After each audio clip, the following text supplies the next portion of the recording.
Welcome, Capital Raisers. We got Dan Brisse in the house today, who scaled absurdly fast to 2,500 multifamily units, and let me dive deep into how he did it. Are you guys ready to raise? Shout out to Invest Next, our portal of choice, and the Family Office Club, which is the largest association in the capital raising industry with over 3,000 ultra wealthy investors globally. Get a massive $2,000 discount on memberships by messaging me or mention the Capital Raiser Show when you talk to familyoffices.com. With that, it's Capital Raiser Show episode 297, and it starts now.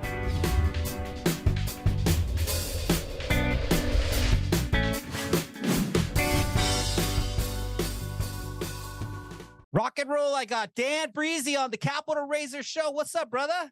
How you doing? Nice to be here. Thanks for having me. Yeah, dude, I'm excited to talk to you, dude. So, fellow snowboarder in the house, Granite Towers Equity in the house. Really stoked to have you. Capital Raiser Show season 4, now powered by the Family Office Club. And shout out to our new sponsors, Invest Next. Really excited to have you, Dan. So, dude, I want to start with this, man, because I hear that you're like a gold medal X Games finalist or something like that. What happened there, dude? I love snowboarding, man. Yeah. I grew up in central Minnesota with this crazy idea of trying to be a pro snowboarder. Like probably a lot of your listeners when they were young, I just thought it was going to happen, and I went around and told everybody how I was going to make this athlete coming out of Minnesota, and pretty much everybody was like, "Yeah, you might want to have a backup plan there, or maybe you should think about college." And there was a little bit discouraging, but my parents, being as amazing as they were, they told me to go for it. So packed up after high school, moved out west, lived in Salt Lake City for 4 years. I was snowboarding since I was maybe 11 or 12 years old in Minnesota every day. Get done with high school, I moved to Salt Lake City, think I'll be a pro snowboarder that next year. Reality sets in. I've got a long ways to go. I'm working odd jobs, Blockbuster, Payway, Red Lobster, anything I can at night so I can snowboard all day. End up having some injuries, some setbacks. 4 years later, I'm still not a pro snowboarder. Ended up having a major knee injury and decided, hey, am I going to go all the way or am I going to be done here? And I was 100% committed. So came back from my knee injury the next year.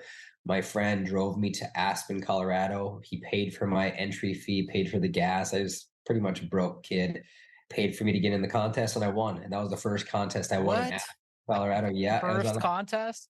yeah, it was pretty great, and ended up having a 15-year run. But my high of my career was two X Games gold medals, two silver medals, and number 3 rider in the world of on Snowboarder magazine. So it was a dream come true for sure. But reality is again, kind of things just keep setting in a place of, hey, what are you really going to do when you're done being a snowboarder? So yeah, it was a great career though. No regrets. Cool, man. I had your partner, Mike Roeder, on here. He was amazing. We had a lot of fun talking shop about how you guys scaled to 2,500 units, like blink of an eye. So we'll probably chat a little bit about that. But take us from this moment in history where you're done snowboarding, or at least you're no longer professionally competing. And then how did you get into real estate from there? The realization that my snowboarding career was going to end, and I was scared, and I didn't have enough money to live the next 10 years of my life, let alone retirements. And I'm thinking in my head, I'm like, what am I really going to do where I'm going to have this kind of freedom, this kind of income, and this kind of passion after I'm done being a snowboarder? I'm only 30 years old. So I started reading everything I could on money and trying to better understand what to do with money I was making. And I had a tax bill. This is something I never, ever would have thought. But growing up in Minnesota, my parents are as middle class as they could get. They never gave me a dollar. And I worked these jobs and I never had a tax bill really. All of a sudden, I finally get my career to launch and I start to make pretty decent money as an athlete. And my tax bill is like 45% of what I'm making. And I'm just like, this can't be how it really is. This cannot be the way it's got to be. So I started finding books on money and taxes. And I read a book called Tax Free Wealth. And I went to Arizona and I interviewed a CPA firm. And they said, yeah, you should start buying multifamily. You can do this and that and work with your wife. And she was a busser at a restaurant and a server at a restaurant. Can she qualify as a real estate professional? And if you start to behave differently, you can qualify for these different tax havens. So started that path and I bought a duplex I bought a nineplex. I bought 24 units and started to see cash flow and passive income and loan pay down and depreciation and all that good stuff that came from multifamily. I got hooked on creating multiple streams of passive income while trying to save on my tax bill. So that was really it. Reading a bunch of books, hired a CPA firm, and started taking action. So that's Tom Wheelwright's book, correct? That is Tom Wheelwright's book. You So I got have that book. I haven't opened it. Tell me a little bit about what kind of stuff is in there. exactly what he writes about in the book. I'm not recalling, but I remember it was enough to realize that tax in real estate can be depreciated. You can depreciate the asset. And when you buy a multifamily deal and you do a cost segregation study, you hire a company to come in and basically break out the property's fixed assets and things that are added in, like refrigerators and light fixtures and appliances and all that different stuff can be broken out and created into a report that shows a loss on your K1. And you take the K1 loss, which is sped up depreciation, and it offsets your actual income and shows you a phantom loss. It wasn't really a loss, but it's a loss on paper, and it brings how much your tax bill would be based off your income down to a lower level. And it's just it's there, it's a bonus. It's incentivizing folks to spend their time and money to make the real estate nicer around the country. It's an incentive. The tax law is an incentive. And if you know the incentives, now you can play by the rules. If you don't know the rules, you're not going to win the game. It's just like Monopoly. You got to know the rules. And sometimes I'm a snowboarder. I don't know the rules of all the tax law language. And I hire a great CPA to help me understand those laws and those rules and how to play the game at a higher level. Rock and roll. The two, I think you said a 2, a 9, and then I forget how big you scaled. Were those all with Mike from the beginning? No, before Mike and I partnered, it was just my own money, me alone.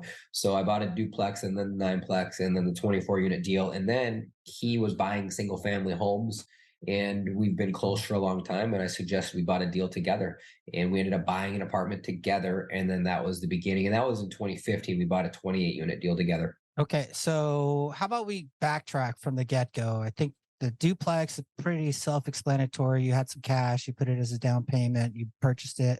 And then how did you scale from there to the 9?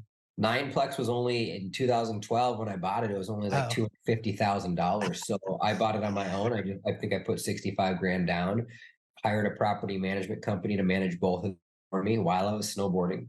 I can't be there on the day-to-day basis. I'm not collecting rent, fixing the toilets. It's just I didn't have time for it. So I hired a third-party management company. And they didn't have folks on site on the side on a size like that. It's a third-party management company that manages a bunch of small assets, and they're housed at one office corporation. Okay, cool. And then so on this next bigger property, that was the syndication? Actually, that was still a partnership. It was myself and Mike and one friend who put in some money. Just had some extra cash that we're trying to find a place for, and invested it into a deal, the three of us. First syndication wasn't actually until 2017 where we actually fully raised money from outside investors. And so you went to I know that you guys went to Brad Sumrok. We did, yeah. Okay, cool. So I was at his event, I think in March. I know that you were in the building. I was looking for you. I didn't know exactly what you looked like, but I knew that you were there. I've been wanting to meet you because you're a snowboarder, and dude, I've been snowboarding since 1986. I thought that like back then, like in the early 90s, I think you could go pro without like having any major skills because it hadn't really come onto the scene yet. Yeah. Everybody like hated snowboarders on the ski mountain and stuff like that. All right. So I want to kind of dig into this process. You go to Brad Sumrok, he teaches you, some concepts of scaling, probably. Take me through the evolution. You go through the program, you do some syndications, and then how did you scale from there? Yeah. The biggest is just knowledge and understanding how to value a multifamily deal. How do you actually figure out what it's worth? Once you know how to do that, and you have the relationships with the brokers, it's really just about bringing the deal to the equity, because people have cash, they have it sitting in their bank account, and maybe it's not producing a yield. It's not returning enough capital to keep up with inflation. The deals we're buying are somewhere between 15 to 20% IRR, annual return. Over a 5-year period, you project a return of somewhere between 85 to 100% over a 5-year period. And we started small, went from 28 units, which is a partnership, to our first syndication at 45. And we went to 86, then we went to 101.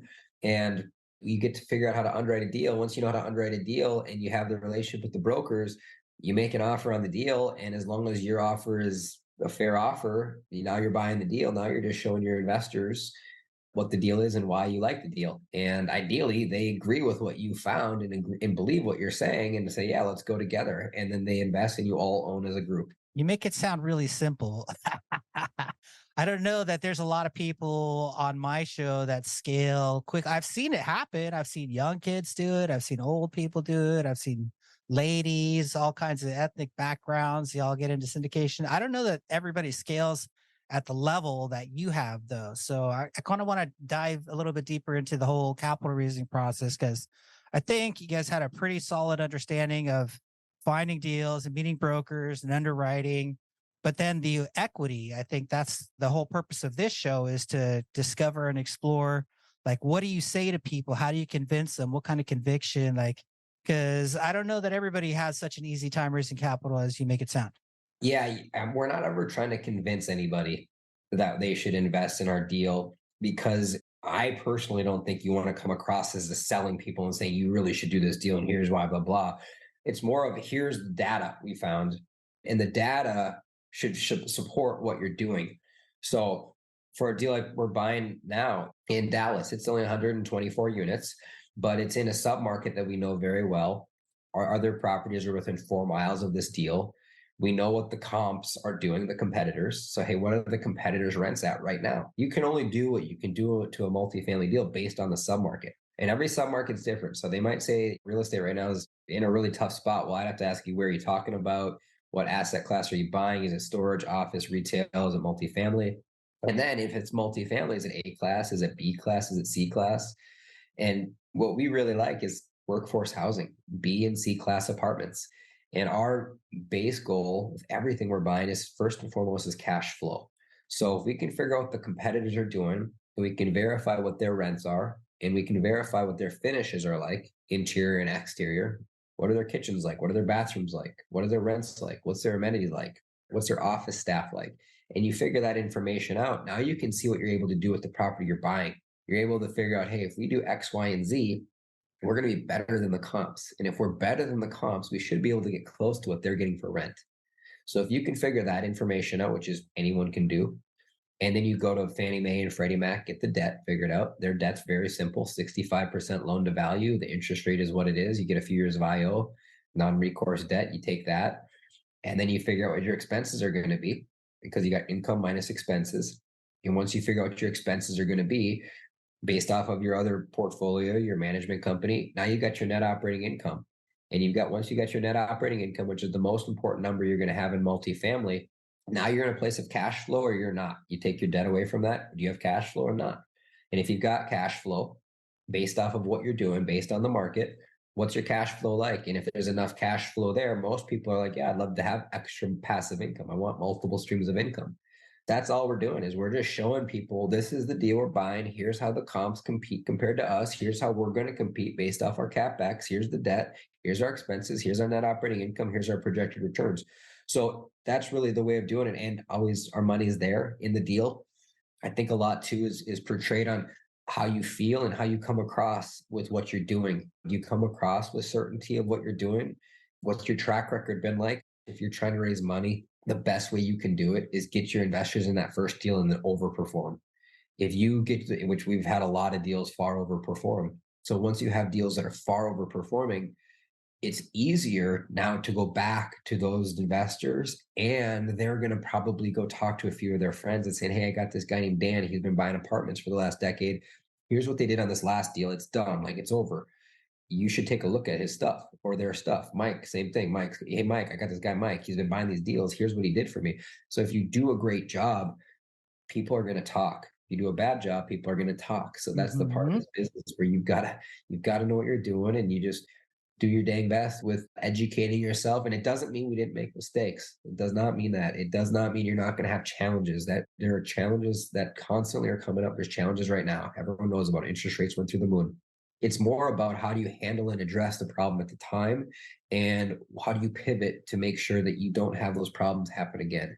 So maybe I'll stop there before I just keep rambling. No, that's cool. I like We do a lot of rambling on this show. So a lot of people have said, and I understand this to be true, that if you're having to sell at the end, it's because you didn't do a good job in the beginning educating and nurturing. So what are you doing to educate and nurture in terms of marketing? Because I think you're pretty confident in your story and your business model. You explained that very well.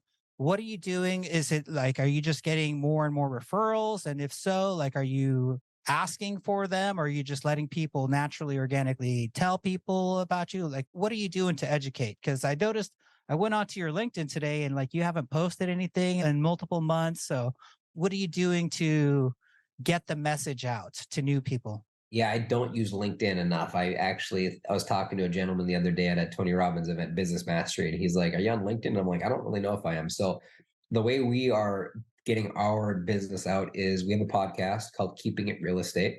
It's 100% about multifamily real estate mindset.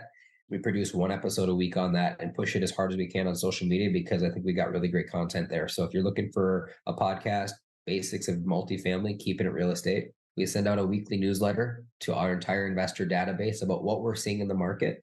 We're sending out monthly updates every single month. Every deal we own, every investor gets one update every month about the performance of the deal, what went well, what challenges we're having, what CapEx was done, a whole 9 yards. We're very in tune with our investors. We're constantly going to a lot of real estate networking events, seminars. You talked about Sumrok, Tony Robbins. We're not there pitching real estate, but we're at these events and you start to do what you're doing and people start to get to know you, or you start to have a reputation and people introduce you to friends. So those are the main things I'm thinking about for getting out there. We have some events where we speak out on stage. I was invited down to Quest IRA. Quest is a company that helps people turn from an IRA to a self-directed IRA. I was invited to be on stage there for a panel speaking about the market. Those are the main things. And then social media as well. If I didn't mention that, Facebook and Instagram and podcasts, a lot of podcasts. So you mentioned that it hasn't been a perfect road and there's been some challenges. Why don't we go into, I'd be curious, man, because I talked to you, Mike, about the whole process of scaling and how challenging that is. Because I think a lot of syndicators, they can imagine themselves owning real estate, but they can't imagine, or at least they haven't really contemplated, like, I'm going to be a boss of people and leader of people, and I'm going to have to, they're going to be looking up to me. And there's a lot of challenges there. But instead of going in that direction, I'm curious about these challenges. Like, do you have any war stories that you could tell us about? Anything crazy happen on any of your apartments? Yeah, we have a couple. First one was up in St. Cloud, Minnesota. We bought a property that was rented out to a demographic that was very challenging. Let's just say that in a tough part of town. And we were releasing our 4-bedroom units at $1,200 a month, and the thing cash flowed incredibly well. When we bought it, nobody else was doing it, but it quickly got around to everyone in town, all apartment owners and single family owners that this demographic was willing to rent 4-bedroom or homes out for $1,200 to $1,300, and everybody and their mother started to fill that demand. And pretty soon it was difficult for us to not only fill our units, but keep people in there that were actually of quality. It was a good lesson that you don't want to be tied to necessarily, one demographic. And this was a small one. This is a very small one. It wasn't like the Hispanic population where there's a lot of folks. It was a very small niche area in a very small part of town that just had this one type of demographic. That was a very eye-opening thing. We luckily sold it and basically broke even. It was just 3 of us in that deal. Another very challenging deal was we bought a deal in Carlsbad, New Mexico. And if anyone's familiar with that location, it's 100% oil dependent. It does not have a diverse economic driving field of many, many major employers. It has one, it's oil. And we bought the deal and COVID hits. And 3 months later, after closing, all of a sudden oil crashes to what it did, negative. It went zero. It was depleted. And all of these oil companies scattered and all of the employees left. And once you have that, you go back to supply and demand. How many pieces of units are there to live and how many people are trying to rent them? Controls everything. Supply and demand controls everything. So as soon as the jobs went away, people went away, all of a sudden the units, there's tons of vacant units. Everyone's dropping their prices. We went from 100% occupied with $200 to $350 rent increases down to about 55 to 60% occupancy with about 40 to 50% price reduction in rent.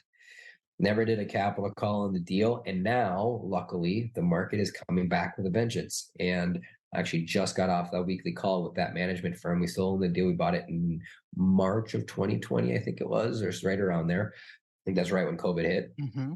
I actually closed in January of 2020.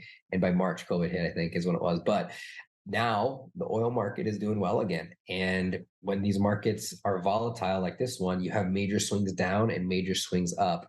And now that market's coming back and it's swinging up really, really hard. We just had a record breaking month of income, which is so great to finally see from the life of the hold of the deal from even way back when rents were high. Now we've just broke what our previous all-time highs were. So it was a very scary time. It was very uncomfortable. It's not for everybody, but the lessons on those deals is coming with low leverage fixed debt. Luckily, we had it.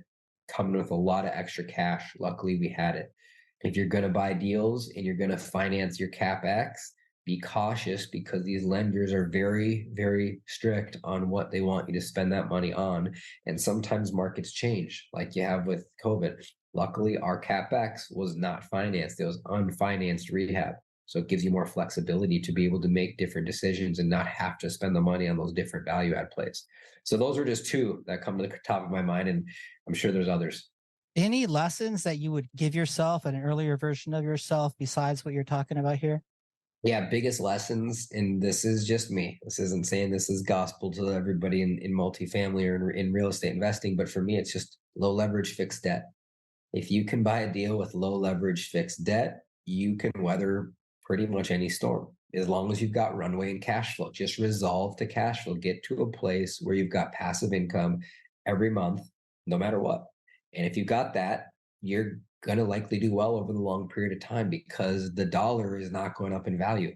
The only thing Charlie Munger and Warren Buffett both say they're certain of, and they don't usually never use those words, certainty and guarantee, is that the dollar is going to go down in value. So if the dollar is going to go down in value, you've got to be in an inflationary asset that can enjoy that. And while the dollar goes down, these values go up. As the dollar gets destroyed, like they printed trillions in COVID and will continue to, fixed hard real assets will go up in value. So as long as you can control your expenses and your debt, let inflation will take care of the income on its own. What about market selection? So where do you guys like to purchase right now? And would you go back and invest in all these different places if you had to do it all over again?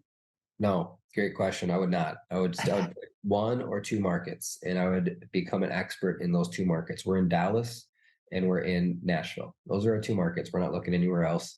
We have one deal left in Minnesota. We have one in Alabama. We have one in New Mexico. Once we exit those, we're already focusing all our efforts on even smaller pockets in these markets, these submarkets. Like what submarket are we going to be in Dallas? Where are we going to be in Nashville? And how can we get to know this submarket so intimately that we can look at a deal and say, yep, at that price, we'll buy it right now. That's really the goal. And do you have the team that can take over whatever you're buying and turn the property to become, when you buy a property, it's not where you want it to be probably, and you're trying to bring it to where you want it to be. What's this pace and what's your certainty of execution is the other piece with your team members. So that'd be my answer to that question. So how long do you want to hold these properties? Are there any of them that you want to keep forever? I wouldn't say forever. It'll depend on the markets. It just depends. I'm more about passive income and cash flow and having a lot of assets that just pay a little bit of money every month. And just like clockwork, just passive income from many different multiple streams through many different submarkets. So it varies greatly based on what we're seeing. We're always watching the market and analyzing what's changing, what's coming.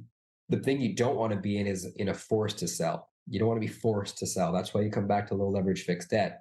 Or if you've got deals right now that have low leverage fixed debt and they're cash flowing, you're not selling right now. This is in late 2023, you're not selling if you don't have to. If you have to sell, you're probably going to be selling at a loss, or you're going to be selling at, if you bought the property in the last couple of years, you're going to be selling in some pain. So that's, again, come back to cash flow, resolve the cash flow, make sure you can get cash flow, underwrite that deal, stress test that dang thing, where if things don't go well, you got extra money. And if you have that time, then you're in a position where when the market comes back, and it seems to me based off of cycles, you look at real estate cycles that have been going on for hundreds of years, there will come a time again where prices go a little bit berserk. And that point is when you might want to exit a deal that you've had for a long period of time, because maybe it needs more CapEx. Maybe you're coming to another point where you either got to refi the deal and put a bunch of money in, or you can liquidate and take a bunch of cash out for the investors and go start something fresh. Have you thought about how much is enough? Like, how big do you want to scale? Yeah, for me, it's not really about how much is enough. It's more about how far can we go. And I think as long as we've got the energy and the ability and the sophistication and the investors that want to go there, and we're capable of doing it, let's go. Ideally, I would love to see 10,000 doors is kind of a number that I came up with when I was younger, but I'm not attached to that number. It's more of a, can we buy this deal and add massive value for our investors as a group? Let's do it. And if not, we'll keep looking for something else where we can. Cool, Dan. All right, man. Let's jump into the lightning round. My first question to you is, what is the best vacation you've ever taken? I would say the best vacation I've ever taken would probably either be, it was just a trip with my wife and I to Maui for 5 days, just together, being together and not having the kids there, or going to Ireland with the whole family. We were just in Ireland a couple years ago, and it was absolutely amazing. It was so much fun. I look back and think about the places we were and the pictures we took and the things we did, and it was worth every penny. Favorite book of any kind? I'm all about mental growth, so I'd say it's probably been talked a lot, but why am I drawing a blank on it right now? The most popular book ever with Napoleon Hill. Think and Grow Rich, or one of the other? Yeah, thank you. Think and Grow Rich. I think a lot of people are familiar with that book. What they may not know is that he's got like 20 other books. I read one that was recommended to me by Zach Appenstall called How to Own Your Own Mind. Absolutely phenomenal book. For the audience that's listening, recommend that highly. All right, next question. How much of your success do you attribute to mindset? I would say 100% of my success comes down to mindset. You wouldn't take your first step without your belief and confidence, and that's step one. How long do you want to live? I'd like to see at least 100 plus. I don't know. I'll get to 100 and see what the world's doing at that time.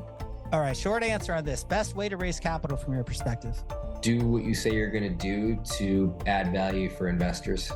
Fire. Can you tell me about a moment that changed the trajectory of your life? I would say just realizing what I wanted when I was younger as a snowboarder and making a decision that no matter what happened, I was going to make it. And same thing with real estate. Knowing what I wanted and making a decision, we're going to build a company that's going to be around for decades. What would you need in order to 10x your business? I think an upgraded mindset comes back to it. I was just at Business Mastery with Tony Robbins last week, and I thought it was equity. We can't source enough capital, but I think it really comes down to mindset of what actions are you taking on a day-to-day basis to change that. What is the capital raising mistake you see people doing? This may be incorrect, but I think the capital raising mistake people are making is doing deals before they're ready to do deals, or not really having enough experience to be doing the deals, but getting them done anyways. All right, a few more questions. Do your spiritual philosophies have anything to do with your success in business? I don't know. Have you ever experienced a miracle or had a near-death experience? Miracle, I feel like I have a lot of miracles, kids being born, just successes and things that have happened in my life. But near-death experience, one time I almost was drowned. I was in a riptide in California, and I had a moment where everything slowed down and I was gonna drown, and I had to throw my hands up in the air and yell for help, and the lifeguard jumped down, came and saved me. I was in a riptide and I was getting hammered it was a winter time, by these swells. And there was a moment where when I was out there, I'm like, I'm gonna sink, I'm gonna die, and things slowed down. Luckily I survived. Wow. All right, last question brought to you by Shanna Amigo. She, one of our great listeners, she would like to know, what impact would you like to leave in the world? I would say finding a way and helping more folks find financial freedom. The answer isn't as complicated as a lot of people think it is. If you've got time and you know what you're doing, you can help a lot of people become financially free. Rock and roll. Cool answers on the lightning round. Shout out to the Capital Raiser Nation. Thanks for tuning in. Please leave us a 5-star review. Shout out to our sponsors, the Family Office Club and Invest Next. Dan, how does the audience get a hold of you, my friend? Yeah, reach out to me at dan@granitetowersequitygroup.com. Just send me an email, Dan at granitetowersequitygroup.com. Dan, are you still snowboarding? I do a little bit if my kids want to go, but not much. Fascinating. Okay, cool. Any last parting words of wisdom for the aspiring capital raiser or syndicator as they scale on their journey? Get clear on what you want and go like hell. Woo. All right, cool, man. This has been a blast. I really appreciate you coming on. Thanks for having me.